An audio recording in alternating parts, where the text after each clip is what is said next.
வந்து இதில் இருக்கக்கூடிய வைட்டமின் சி சத்துக்கள், செலினியம் சத்துக்கள், இது ரெண்டும் நம்ம முடி கொட்டுதல் பிரச்சனை இருக்கிறவங்களுக்கு ரொம்ப ரொம்ப நல்லது. முடியோட வேர்கள் வீக்காகி சீக்கிரமா முடி கொட்டுதல் நடந்துகிட்டே இருக்கு இல்லையா? இந்த ஸ்ப்ரவுட்ஸ் முளைக்கட்டிய பயிர்கள் சாப்பிட்றதுனால நம்மளுக்கு கிடைக்கக்கூடிய சத்துக்கள் மூலமா அதை நம்ம குறைக்க முடியுது அப்படிங்கிறது ஒரு விஷயம்.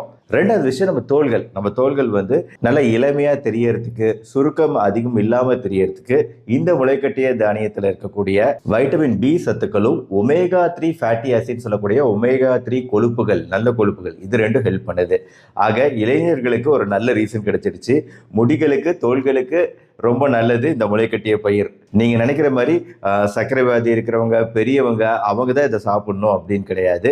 எல்லாருமே சாப்பிடக்கூடிய ஒரு உணவு, குழந்தைகளும் சாப்பிடக்கூடிய உணவு, கர்ப்பிணி பெண்களும் சாப்பிடக்கூடிய உணவு. என்ன ஒரு பிரச்சனைனா, நம்ம இந்த முளைக்கட்டிய பயிர் எடுத்துக்கிறோம் அப்படின்னா இது வந்து சுகாதாரமான முறையில இதை தயார் செய்யணும். அதை தான் இப்போ நான் காமிச்சேன். நம்ம வீட்டிலேயே தயார் செய்யும் போது